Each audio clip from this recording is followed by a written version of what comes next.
Salut, nous voilà pour une nouvelle vidéo. Sur cette vidéo, je vais vous présenter donc la totalité de mon élevage de reptiles, donc les serpents, les lézards, tout ce qui s'ensuit. Alors avant de commencer, j'ai beaucoup de choses à vous dire, j'ai beaucoup de choses à vous raconter dans cette vidéo. Donc j'ai fait un petit papier, donc pour pas vous oublier.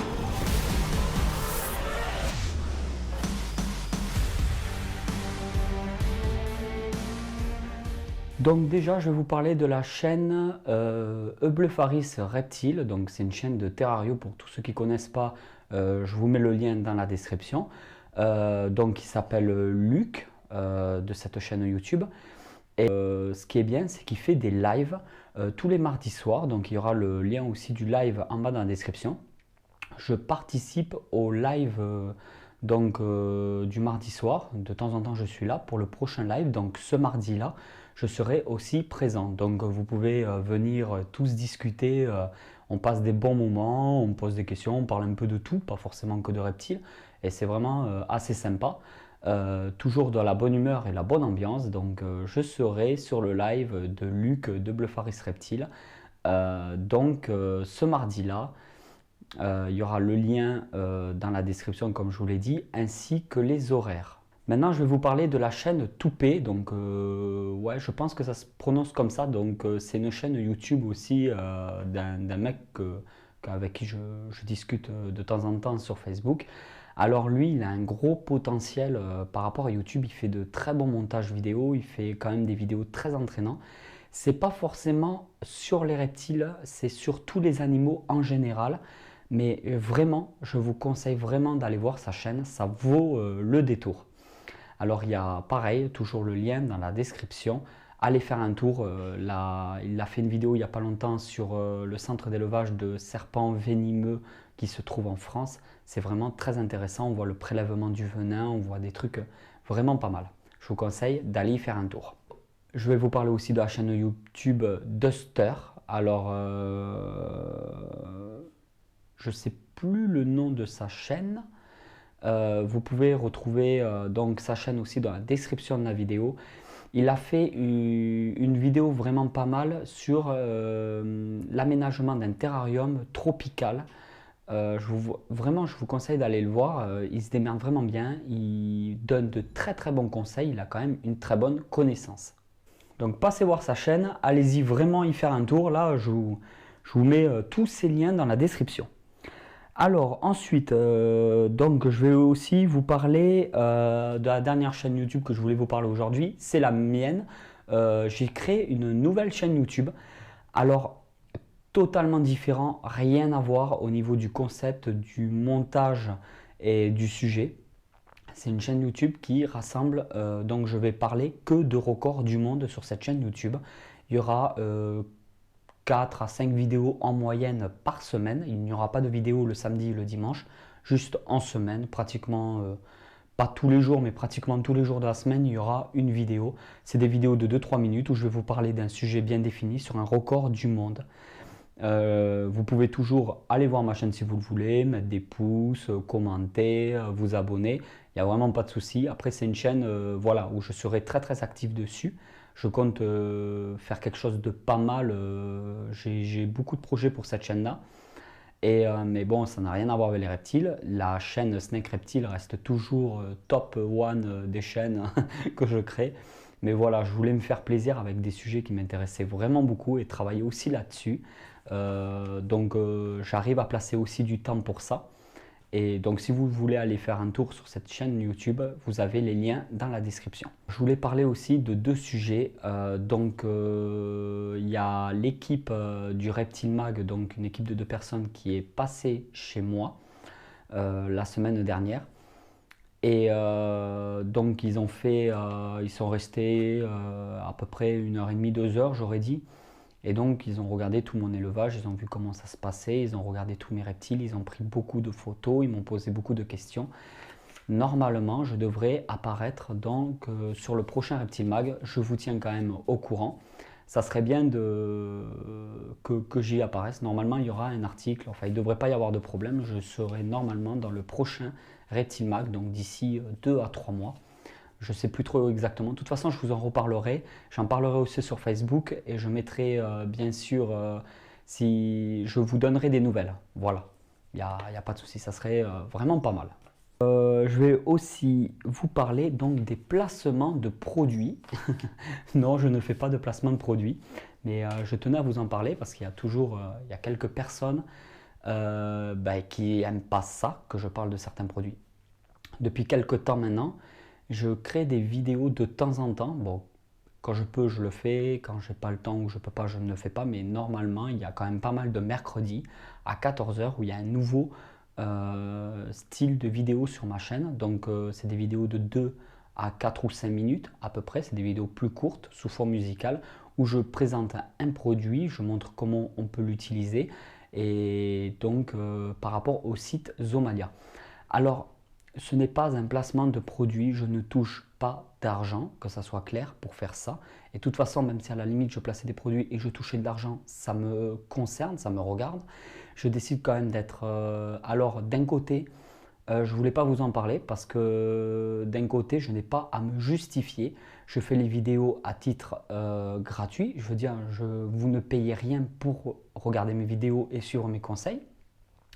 Je prends énormément de temps pour créer ces vidéos. Je m'investis énormément pour la chaîne YouTube. Je ne sais pas si vous avez remarqué, mais tous les vendredis à 20 h, vous avez vraiment votre vidéo.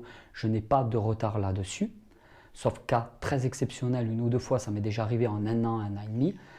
Je n'ai pas de retard sur la chaîne YouTube. Je m'y tiens. J'ai quand même une vie de famille derrière.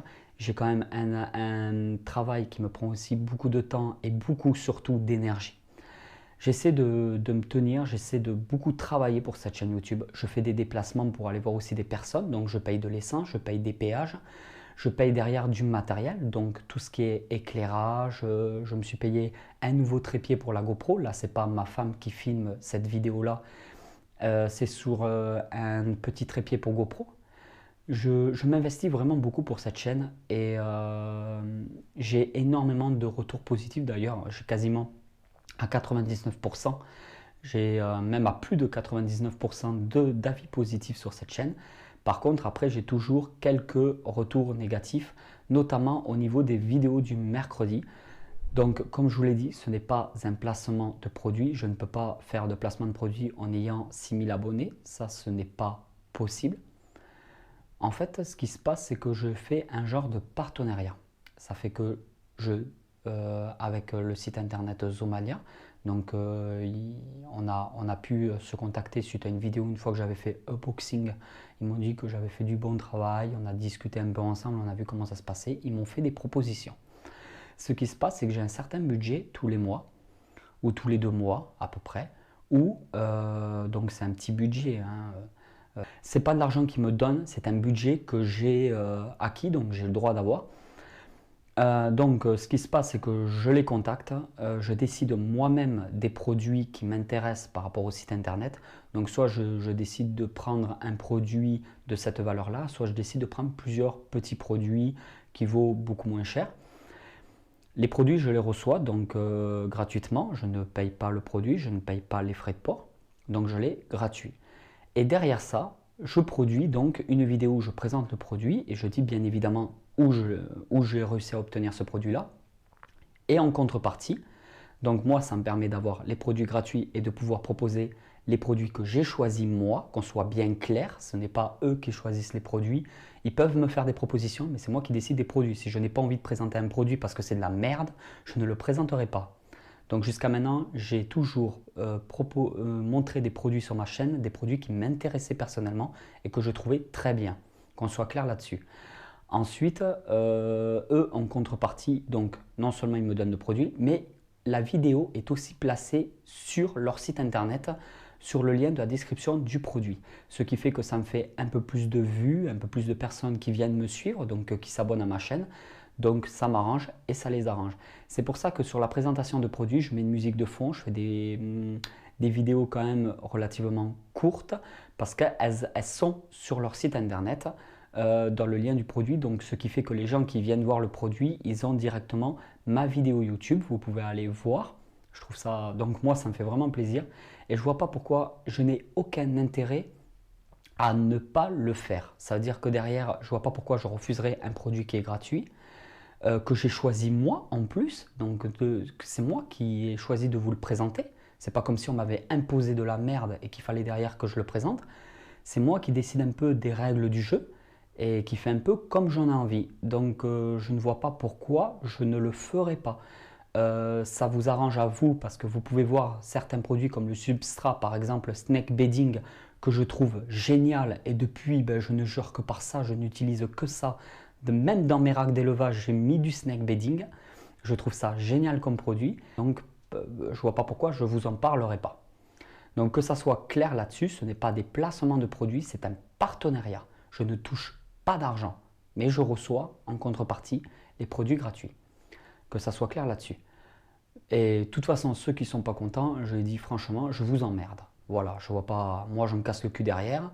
Vous ne me donnez rien en contrepartie. Tout ce que je vous demande en contrepartie, c'est de mettre le like, de partager la vidéo ou au moins de me mettre un petit commentaire de soutien. C'est vraiment tout ce que je vous demande et c'est tout ce que je demande de toute façon en général. C'est parce que je fais ces vidéos par plaisir. Alors j'ai fait le tour au niveau donc de tout ce que j'avais à vous dire. Maintenant je vais vous présenter chaque installation et chaque reptile que j'ai chez moi. Sauf à l'exception, je suis vraiment désolé pour ceux qui me l'ont demandé, des tortues terrestres qui sont actuellement en hibernation. Donc je ne peux pas les sortir et vous les présenter là maintenant. Ça sera plus au printemps, quand les températures remonteront, qu'elles sortiront progressivement d'hibernation. Je vous ferai des vidéos sur les tortues de terre et en même temps, je vais vous expliquer comment j'ai créé l'enclos parce que je suis en appartement, j'ai des tortues de terre, mais j'ai fait quand même un enclos extérieur qui est très bien aménagé avec de la terre à l'intérieur. J'ai fait quand même quelque chose de très propre et de très bien pour la bonne santé de ces tortues. Ce sont des Orsiofeldis, Testudo Orsiofeldis. C'est une toute petite espèce de tortue de terre qu'on peut avoir sans réel... Enfin, on n'a pas besoin d'autorisation, de certificat de capacité pour cette espèce. Alors on commence, comme j'y étais déjà ici, par le terrarium qui appartenait à la base et que j'avais fabriqué pour les Soromalus AT, qui sont maintenant dans une serre de 200 mètres carrés. Alors chez quelqu'un voilà, qui a quand même 35 ans d'expérience dans les reptiles. Alors ils seront très bien, je ne m'inquiète pas pour eux. Et là, actuellement, du coup, j'ai mis, comme je vous l'avais dit dans une vidéo, les Stenosauria palearis, qui est pour moi une de mes espèces préférées que j'ai actuellement chez moi. Donc vous voyez bien là que le mâle se dort la pilule. Hop là. Oui, après, il est toujours aussi sauvage. Hein. Il n'aime pas la caméra.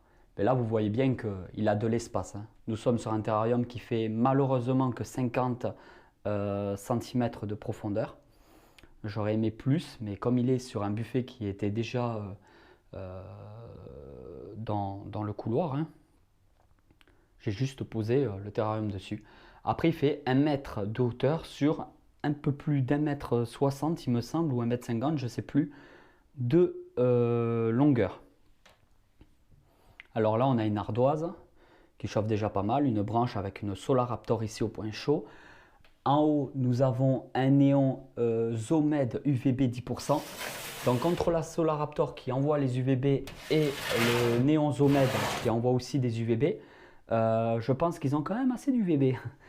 Et là, nous avons juste une lampe chauffante avec lumière. J'ai préféré mettre avec lumière qu'avec ampoule céramique pour la simple et bonne raison que ça ressort le substrat qui est bien rouge. Putain, je ne me rappelle plus du nom du substrat que j'adore en plus.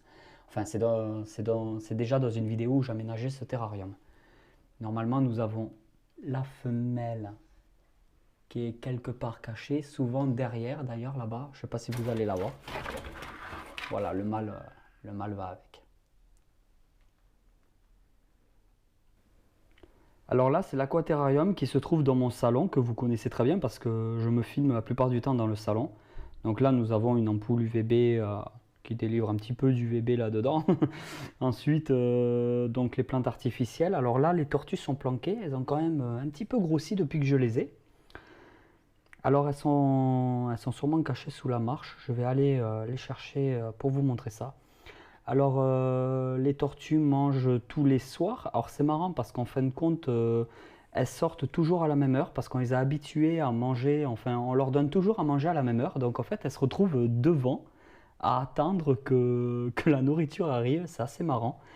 Et là elles savent très bien, elles sont planquées, qu'elles ne vont pas manger. Ouais. J'en ai une. Je vais essayer de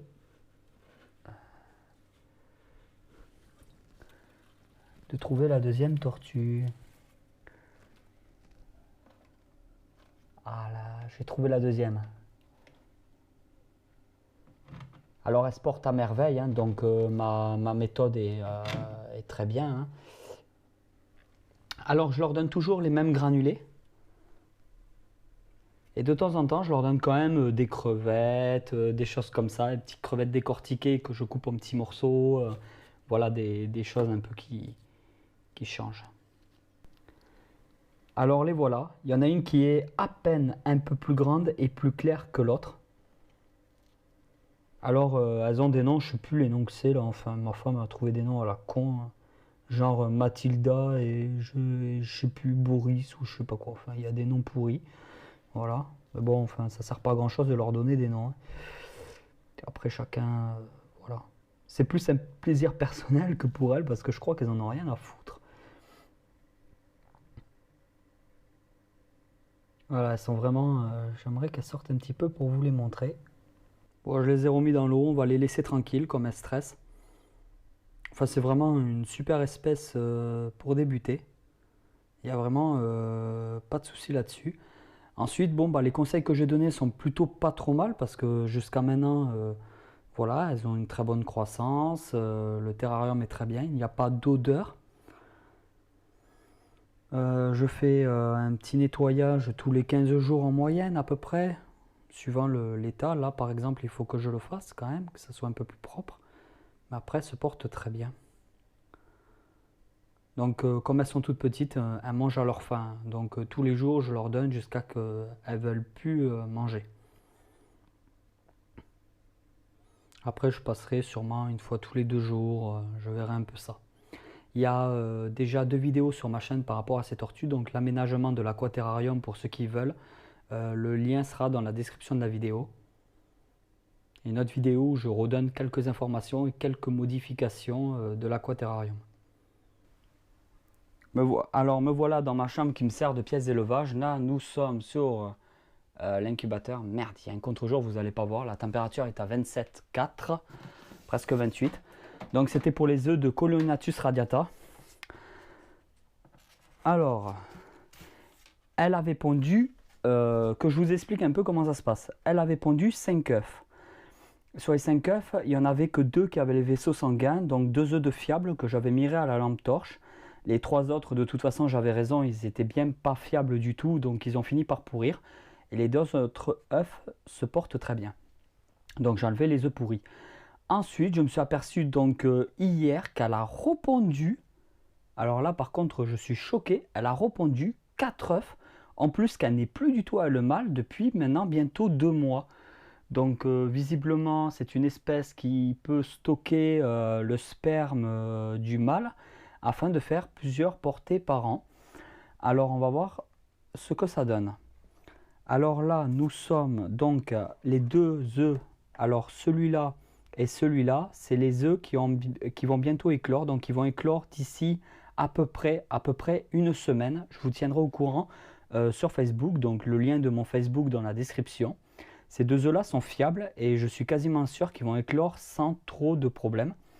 Et ensuite, j'en ai 4. Alors j'ai celui-là, qui est carrément mal formé, qui est petit, à mon avis, il ne va rien donner.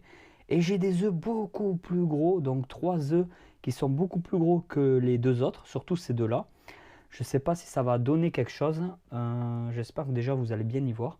Le coup des cure-dents pour tenir les œufs, c'est une petite sécurité supplémentaire. Donc les pailles, comme ça la vermiculite, si elle est trop humide, ça risque rien. On appelle ça la méthode sèche, le fait de ne pas mettre les œufs directement à même la vermiculite. Moi j'ai toujours fait comme ça. Il y a beaucoup de grands professionnels, notamment chez les Python Régis, qui font comme ça, la méthode sèche. Ça veut dire qu'en fait ils mettent une grille ou ils mettent quelque chose et après ils posent les œufs. il y a toujours quasiment les 100% d'humidité dans l'air. Et derrière ça, ça vous permet donc de ne pas avoir les œufs à même la vermiculite. Il suffit que la vermiculite soit trop humide. D'ailleurs, moi, c'est ce que j'ai fait. La vermiculite est trop humide. Il y a un risque pour les œufs. Donc là, au moins, il n'y a vraiment aucun risque. Il y a quand même l'hygrométrie dans l'incubateur, les bonnes températures. Donc la sonde du thermostat et la sonde du thermomètre pour être sûr d'avoir les bonnes températures. Donc on va voir ce que ça donne, hein. La Radiata se porte quand même très très bien. Elle mange régulièrement, sans aucune difficulté, des souris adultes. Donc je vais voir, j'espère qu'elle va pas faire que pondre quand même, parce que là moi ça me fait pas plaisir, hein. Elle n'avait pas l'âge pour la reproduction. Donc c'est vrai que je m'inquiète un peu pour sa santé, mais pour l'instant tout se passe très bien. Alors ici, bon, on va commencer par en haut.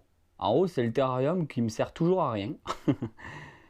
Ici, nous avons la batterie terrarium de la semaine dernière avec les super serrures Trixie. Alors là, toujours pareil, hein, vanne de placement de produit.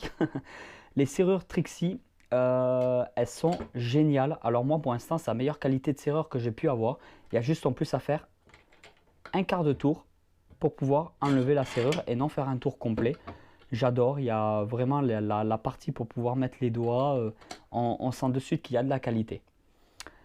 Alors, batterie de terrarium, je vais en profiter pour répondre à certaines questions. Donc là, la petite Pantherophis que j'avais pas montré dans l'autre vidéo. Et en bas, voilà. Alors, j'avais mis, oui, la température à 32, 33, vraiment au point chaud. Alors, comme j'avais dit, le point chaud dans ces terrariums-là, c'est la sonde du thermostat et le thermomètre directement sur le tapis. Donc en fait, j'ai fait exprès volontairement de monter la température parce que c'est une température de contact. Et d'ailleurs, on peut le voir parce que la température ambiante du terrarium est beaucoup plus froide. Le tapis ne chauffe pas tout, il est juste là pour créer un point localisé chaud. Donc le reste du terrarium est à température ambiante. Et d'ailleurs, on peut le voir, hein, les Pantherophis sont côté chaud et non côté froid, malgré une température actuelle de 32,5 degrés. Donc vraiment pour vous dire que si il faut savoir observer, il faut beaucoup observer ces animaux. Et c'est vrai qu'on a tendance à ne pas observer assez nos animaux. Ça ne sert à rien de toujours regarder des fiches d'élevage sur le net. Il faut apprendre aussi à regarder ce qu'il y a dans ces terrariums. Si les Pantherophis étaient toujours au point froid, forcément je baisse les températures. Et jusqu'à trouver un juste milieu. Là les Pantherophis, elles sont souvent au point chaud. D'ailleurs celle-là elle est carrément sur le point chaud, hein. Donc malgré qu'elle se cache normalement souvent là-bas sous la plante, donc c'est vraiment pour vous dire que c'est-à-dire que les températures sont bonnes, hein. S'il faisait trop chaud, elles n'iraient pas au point chaud. S'il ferait trop froid, elles iraient tout le temps au point chaud. Donc là pour l'instant, je sais qu'elles bougent beaucoup, qu'elles se déplacent beaucoup, qu'elles restent souvent au point chaud, souvent au point froid. Pour moi les températures, c'est qu'elles sont bonnes. Alors, les coupelles d'eau, je ne sais pas si je l'avais précisé, je mets toujours les coupelles d'eau au point froid et non au point chaud. À la limite, en période de mue, on peut mettre les coupelles d'eau au point chaud du moment que l'eau est changée tous les jours. Parce qu'il y a quand même plus de prolifération de bactéries avec la coupelle au point chaud, mais ça crée plus d'hygrométrie. Moi, je laisse tous mes terrariums la coupelle au point froid. Alors, petite info aussi, on m'a reproché de ne pas avoir donné les mesures des vitres pour le terrarium, tout simplement pour la bonne raison que je ne peux pas donner les mesures des vitres, parce qu'il suffit que la planche du milieu à la fabrication soit 1 mm plus haut ou plus bas, et les températures, excusez-moi, et les vitres donc d'en haut et d'en bas ne correspondraient plus avec les vitres de mon terrarium. Donc les vitres, c'est toujours, je vous conseillerais toujours de prendre les mesures pour faire découper vos vitres à la fin de votre terrarium. Une fois que le terrarium est totalement fini avec les rails siliconés, à ce moment-là, vous prenez donc la mesure. La mesure, vous la prenez donc du bord de ce rail jusqu'à à peu près ici. Comme ça, la vitre, vous pouvez la rentrer et la faire tomber. Après ça, c'est à vous de voir exactement, hein. Comme je vous l'ai dit, moi là sur ce coup-là, je peux pas, à moins que vous faites vraiment le terrarium à la perfection avec les mêmes mesures que le mien, les vitres ne seront pas bonnes. Sachant qu'en plus à la coupe, ils savent même pas couper, il y a toujours 1 ou 2 mm qui se baladent. Voilà quoi. Nous sommes sur Irak pour juvénile. Ici nous avons cette magnifique beauté bleue. Voilà. Alors malheureusement pour l'instant actuellement je ne manipulerai pas parce que j'ai nourri tous mes serpents hier soir. Donc il n'y aura pas de manipulation. Vraiment c'est une espèce que j'adore. Très très très bonne mangeuse. Éclat de coco bien humidifié parce que c'est une espèce qui est quand même très sujet à la déshydratation. C'est une espèce asiatique qui aime beaucoup l'humidité. Alors j'ai fait quelques recherches et j'ai pu aussi voir que c'est une espèce qui monte beaucoup dans les arbres,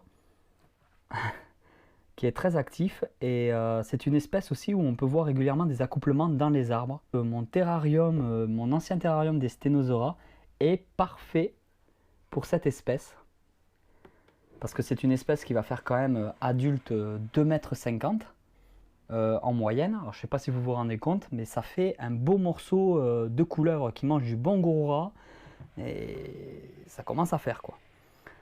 Là nous sommes donc sur les Antaresia childreni. Ah, potato crotte malgré que j'ai nettoyé.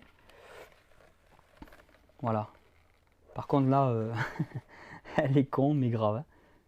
Donc on voit bien qu'elles ont vraiment grossi depuis la dernière fois que je les ai montrées. Voilà, pareil, hein, ça a mangé hier. On va pas trop les embêter. Donc c'est des pitons australiens. Les childreni font partie des plus petits. Il me semble même que ce sont les... non, ce ne sont pas les plus petits. Mais ils font partie des plus petits en Antaresia. Il faudra vraiment que je nettoie du coup le sopalin. Alors c'est des pitons australiens qui sont quand même... moi je les recommande pour les débutants. Hein. C'est des très très très bons mangeurs. C'est très... Waouh, c'est très actif. Normalement c'est censé se calmer avec l'âge. Malgré qu'il soit con là. Alors c'est une espèce qui est très active. Alors oui, aussi je voulais dire, cette batterie de terrarium, c'est le minimum en taille recommandée pour des Pantherophis adultes. Il y a des exceptions, il y a des Pantherophis adultes, une taille moyenne c'est 1,20 m. Il y a des Pantherophis adultes qui arrivent à plus d'1,60 m, 1,70 m. Le record du monde, il me semble qu'il est de 1,82 m. Donc forcément, si vous avez une Pantherophis de cette taille-là, la laissez pas dans un terrarium comme ça. Si vraiment mes Pantherophis prennent du poids et grossissent dans les prochaines années, je les changerai de terrarium, il n'y a pas de souci, j'ai des terrariums plus grands juste derrière. Et dans ce terrarium-là, je mettrai du coup les Antaresia. Donc Antaresia adulte, voilà. Il n'y a vraiment aucun problème. Là, par contre, ça sera très bien adapté. Mais pour l'instant, oui, c'est quand même des mesures recommandées. Minimum pour des Pantherophis adultes. Donc, j'en ai quand même encore pour pas mal de temps. Au moins une bonne année. Après, on verra suivant la taille. Hein, toujours pareil, des espèces.